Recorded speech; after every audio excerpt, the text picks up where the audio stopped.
So hi everyone, once again welcome back to PC blogs. So आज के video में हम लोग बात करेंगे टीआरवी के ऊपर, टेम्परेरी रेजिडेंस वीज़ा। सो एक एग्जांपल देता हूँ कि जब आप यहाँ पे एज ए स्टूडेंट आते हो, तब हो सकता है आप एक साल का कोर्स लेके आए थे और आपने दूसरे साल का कोई और कोर्स परस्यू करना है। उस केस में आप अपना स्टडी परमिट एक्सटेंड कराओगे। या फिर दूसरा सिनारियो ये है कि आप अपनी पढ़ाई खत्म करने के बाद आप वर्क परमिट के लिए अप्लाई कर रहे हो और आप वर्क परमिट आपके हाथ में हो सकता है। सो ये दोनों केस में आप जब परमिट अपना एक्सटेंड कराते हो तो आपको उसके साथ साथ में एक और चीज़ भी एक्सटेंड करानी रहती है, वो आपके वीज़ा होते हैं। सो वीज़ा भी बेसिकली जब आप कंट्री छोड़ के इस कंट्री में एंटर करोगे तभी आपको वीज़ा चाहिए होगे, और इस कंट्री के अंदर आप ऑलरेडी हो तो आपको रहने के लिए परमिट चाहिए होता है। सो इमेजिन करती कि वर्क परमिट पे आ चुके और आपको इंडिया जाना था, तो वापस आने के लिए आपको वीज़ा डेफिनेटली लगेगा। भले ही आपके पास वर्क परमिट है बट आपको वीज़ा अपना एक्सटेंड कराना रहेगा। सो इस चीज़ को ये लोग बोलते हैं टेम्परेरी रेजिडेंस वीज़ा। सो आज के वीडियो में मैं आपको स्टेप बाय स्टेप बताऊंगा, सारी चीज़ें एक्सप्लेन करके कि आप टेम्परेरी रेजिडेंस वीज़ा कैसे अपना एक्सटेंड करा सकते हैं। मेरी लैपटॉप की स्क्रीन पे आपको ले चलूंगा और आपको स्टेप बाय स्टेप सारी A to Z चीज़ें दिखाऊंगा, ताकि आपको बहुत आसानी हो जाएगी जब आप अपना प्रोसेस करोगे तभी। और एक छोटी सी रिक्वेस्ट है कि अगर आपको लगता है कि ये वीडियो आपको कहीं ना कहीं हेल्पफुल होने वाला है तो वीडियो को पॉज कर दे और एक लाइक का बटन भी दबा दे, और अपने जो दोस्त लोग हैं जिनको ये वीडियो हेल्पफुल हो सकती है उनके साथ शेयर भी कर दे, ताकि मेरे को भी और सपोर्ट मिलता रहेगा और मैं और ऐसे वीडियोस बनाता रहूँगा जो आपको हेल्प करेगी। सो चलिए, without wasting any further time, let's get started with this video.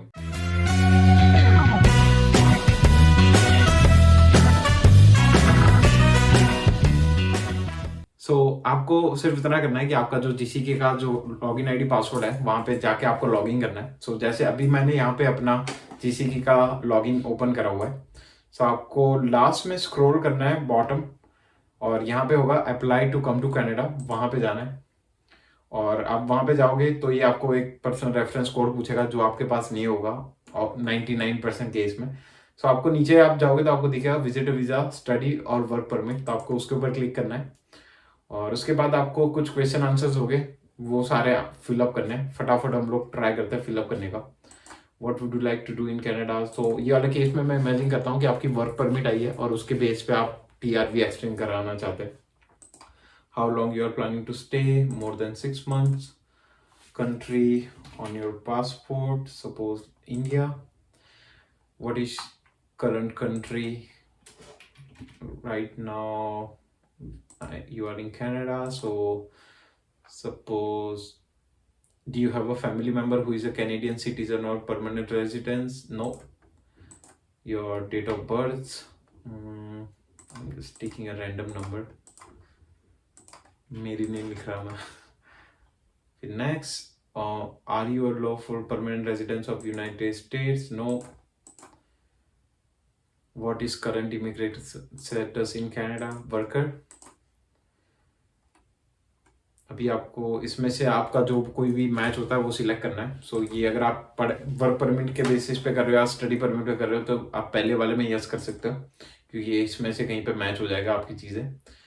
फिर स्पाउस और उसके लिए रख रहे हो तो उसमें सिलेक्ट कर सकते हो, बट अभी हम नहीं रख रहे।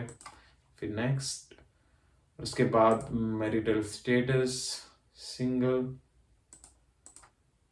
Province Ontario. नेक्स्ट, सिर्फ नॉर्मल क्वेश्चन आंसर ही होते हैं, उतना ज्यादा कोई कॉम्प्लिकेटेड चीज है नहीं और इतना सबको आता होता है। और बाय द वे इसका जो जब तक लोड होता है तब तक मैं बातें कर लेता हूँ। तो इसका जो प्रोसेसिंग टाइम है वो अराउंड मंथ समथिंग है। मंथ के अंदर आपको जो कोई भी आंसर होगा वो पता चल जाएगा। ओके, फाइनली वो लोड हो गया था। और यहाँ पे जो फर्स्ट वाला ऑप्शन है टेम्परेरी रेजिडेंस वीजा, वो आपको ऑलरेडी दिखा रहा है कि आपको आप किस चीज के लिए अप्लाई करना चाह रहे हैं अभी। इस पे कंटिन्यू करना है आपको। कंटिन्यू, वापस से कुछ क्वेश्चन आंसर हो गए। Which of the following best describes your situation, I have a work permit. इसमें मैं ओपन वर्क परमिट मैंने सिलेक्ट करा हुआ है, क्योंकि आपका जो पोस्ट ग्रेजुएशन वर्क परमिट है वो स्पेसिफिक एम्प्लॉयर के लिए भी नहीं होता है। आप वो सिलेक्ट कर सकते हैं। उसके बाद आपने मेडिकल एग्जाम परफॉर्म करी है within last 12 months, no, क्योंकि मेरी ऑलरेडी, मैं जब ये आया उसको 2 साल हो गए तो वो एक्सपायर हो चुका है। फिर आपको पूछेगा कि आप इसमें से किसी फील्ड में या इसमें कहीं पे फिट होते हो। आपको नो अप्लाई करना है। मैं इंजीनियर हूँ तो ऑफकोर्स मैं नहीं होता, मेडिकल वर्कर हूँ उसमें।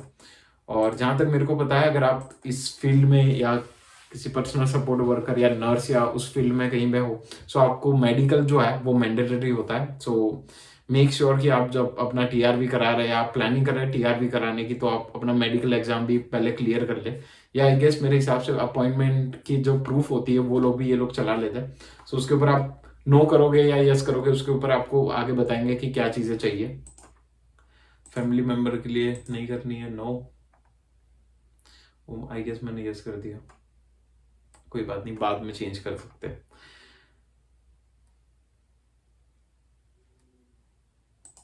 मॉडिफाई माय आंसर्स, और इसमें जाके इधर जाके इसको करना है नो। सो ऐसी चेंज हो जाती है चीजें, उतना ज्यादा कोई परेशान होने वाली बात है नहीं अगर एक दो चीजें कोई गलती से मिस्टेक हो गई तो, क्योंकि लास्ट में आपसे वेरीफाई भी करेगी सारी चीजें। Are you giving someone access to my application, no. पिछले 10 साल में बायोमेट्रिक्स दिए हुए, यस, क्योंकि आप जब भी आए होगे तभी आपने दिए होंगे। फीस होगी तो वो पे करोगे, हाँ करेंगे। डिजिटल कॉपीज चाहिए होगी जो डॉक्यूमेंट्स है उसकी, तो आपके पास आप फोन में आराम से ले सकते हो कॉपीज। इससे आप डेबिट, मास्टर और अमेरिकन एक्सप्रेस वो सबसे पेमेंट मेथड चल जाएगा ऑनलाइन फीस पे करने में, यस। और फिर ये सारा आप अच्छे से आराम से रिव्यू कर सकते हो कि आपने सही चीजें भरी है।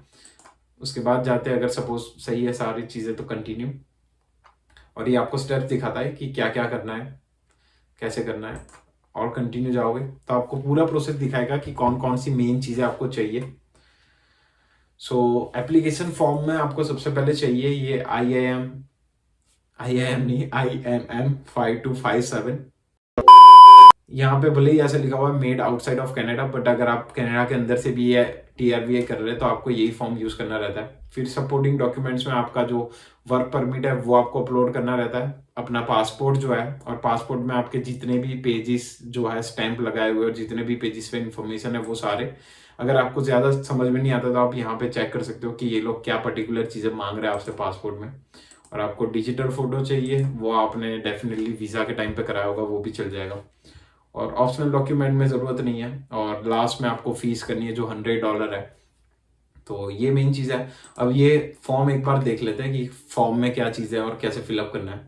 सो यहाँ पे मैं ऑलरेडी वो फॉर्म ओपन करके रखा हुआ है। सो मैं आपको दिखाता हूँ कि कौन कौन सी मेन चीज़ें है जो आपको फिलअप करनी है और क्या डालना है। सो UCI नंबर में आपका जो वर्क परमिट होगा वहाँ पे स्पेसिफिकली वहाँ पे लिखा ही होगा UCI, सो वो नंबर डालना है। फिर आपको सर्विस इंग्लिश में चाहिए, वीज़ा रिक्वेस्ट डेट में विजिटर वीज़ा, आपका फुल नेम और गिवन नेम आपको पासपोर्ट के हिसाब से डालना है। यहाँ पे आपका सन नेम और यहाँ पे आपका नाम और आपके फादर का नाम आएगा, और यहाँ पे और कोई नाम है तो यस नो उसके हिसाब से। फिर आपका जेंडर, आपका date of birth, place of birth, country, citizenship, आप जिस भी कंट्री में वहाँ पे। फिर करंट कंट्री आपको डालना है, तो अगर सपोज करो अभी कनाडा में तो कनाडा। फिर स्टेटस आपको डालना है, तो वर्क परमिट हो तो वर्कर, और आप कौन सी डेट पे यहाँ पे आए थे और अभी हाल ही की डेट में अभी तक यहाँ पे हो तो करंट डेट डालिए जब आप ये फॉर्म फिलअप कर रहे हो। फिर प्रीवियस कंट्री और रेजिडेंस में आपको अपनी होम कंट्री और कनाडा, उसके अलावा अगर आप किसी कंट्री में रहे हो 6 महीने से ज़्यादा तो वो फिलअप करना है। तो अपने इंडिया का उसमें नहीं डालोगे तो चलेगा, अगर इंडिया और कनाडा के अलावा आप किसी कंट्री में 6 महीने से ज़्यादा रहे हो तो वो आपको डालना है। फिर कंट्री और टेरिटरी वेयर अप्लाइंग, सो अभी कनाडा में है तो same as current country. Your current marital status, फिर अगर स्पाउस या आपका जो है उसकी डिटेल थोड़ी बहुत, और उसके बाद पर्सनल डिटेल्स है, और फिर लैंग्वेज है। तो लैंग्वेज में आपको हिंदी, गुजराती जो भी है वो, इंग्लिश, फ्रेंच जो आती है वो, एंड कौन सी लैंग्वेज में आपको ज़्यादा कंफर्टेबल हो वो। और उसके बाद आपका पासपोर्ट की डिटेल्स चाहिए, तो passport number, country of issue date और एक्सपायरी डेट, और उसके अलावा नेशनल आइडेंटिटी डॉक्यूमेंट चाहिए तो उसमें भी आप वापस से पासपोर्ट की डिटेल डाल सकते हो, वो चल जाएगा। Same document number, country of territory, issue and expiry date. USPR card तो वो मोस्ट प्रोबेबली नहीं होगा, नो। करंट मेलिंग एड्रेस, आपका जो भी एड्रेस है वो काफ़ी अच्छे से फिलअप करके डालना, उसको वेरीफाई कर लेना 2 बार कि आपका अपार्टमेंट नंबर, स्ट्रीट नेम और वो सारा बराबर आ रहा है कि नहीं आ रहा। उसके अलावा रेजिडेंशियल एड्रेस तो सेम एज मेलिंग एड्रेस डाल देते हैं क्योंकि वो सेम ही होगा। और टेलीफोन नंबर आपका जो मोबाइल नंबर है वो, और ईमेल एड्रेस। उसके बाद details of visit to Canada, so purpose of my visit, so इसमें आप रिटर्निंग वर्कर डाल सकते हो और कितने टाइम के लिए स्टे करोगे, तो उसमें वर्क परमिट की जो इश्यू डेट है और एक्सपायरी डेट है वो डाल सकते हो। और फंड्स अवेलेबल अपने हिसाब से आराम से जितने भी आपके पास अवेलेबल हो, या अराउंड 10,000 तक लिख दोगे तो अच्छा रहता है। और name, address and relationship of any person और इंस्टीट्यूट आई विल विजिट, सो यहाँ पे आप अपने एम्प्लॉयर का नाम डाल सकते हो। तो आप जिस भी कंपनी के लिए अभी हाल ही में काम कर रहे हो उसकी कंपनी का नाम, यहाँ पे एम्प्लॉयर और एड्रेस इन कनाडा उन लोगों का एड्रेस डाल सकते हो। दोनों चीज़ें फिलअप करने की जरूरत नहीं, एक नाम भी काफ़ी है। फिर एजुकेशन में आप जहाँ के भी आपने पढ़ाई कंप्लीट करी थी वो कब से शुरू किया था और कब खत्म करा, और कॉलेज का नाम, field of study, country, province वगैरह। और एम्प्लॉयमेंट में आपने जो लास्ट 10 साल में आपने जहाँ कहीं भी काम कर रहा है वो सारी डिटेल आपको डालनी है। मेन डालोगे तो भी चलेगा, बट कोशिश करो जितनी, अगर 2-3 है तो सारे ही डाल पाओ, अगर ज़्यादा है तो फिर प्रॉब्लम हो जाएगी, बहुत बहुत ज़्यादा फिलअप करने में। बट आपका जो करंट जो लेटेस्ट है मैं कहूँगा 3-4 वो तो ज़रूर डाल देना क्योंकि वो काम आएगा हो सकता है। और उसके बाद थोड़े बहुत और क्वेश्चंस है, मोस्ट प्रोबेबली इन सब में नो ही आएगा, बट आप फिर भी पढ़ के अपने हिसाब से आंसर देख सकते हो आपके वाले सिनारियो में। और उसके बाद लास्ट में आपको अपना सिग्नेचर करना है, तो सिग्नेचर में आपका बेसिकली सिर्फ नाम ही टाइप करना है, आपको हैंड रिटन सिग्नेचर नहीं करना है। तो अपना फर्स्ट नेम टाइप कर सकते हो और लास्ट में आपको डेट लिखनी है जब आप ये फॉर्म फिलअप कर रहे हो, जब इसको अपलोड करोगे कोई भी चलेगा। और उसके बाद आपको यहाँ पे वैलिडेट कराना है, क्योंकि ये इस फॉर्म को आप वैलिडेट करोगे उसके बाद यहाँ पे नीचे बारकोड जनरेट हो गए। सो वो जब पूरा फॉर्म वैलिडेट हो जाएगा और बारकोड जनरेट हो जाएगा तो उसको आपको सेव करना है और फिर वो जो फॉर्म है वो वहाँ पे आपको अपलोड करना है अपना जो जीसी की लॉगिन था वहाँ पे। और ये फॉर्म और बाकी के जो सारे डॉक्यूमेंट्स थे उसकी सारे की पीडीएफ बना के आप जब अपलोड कर दोगे सब, लास्ट में आप फीस पेमेंट करके आप सारी चीज़ें सबमिट कर सकते हो।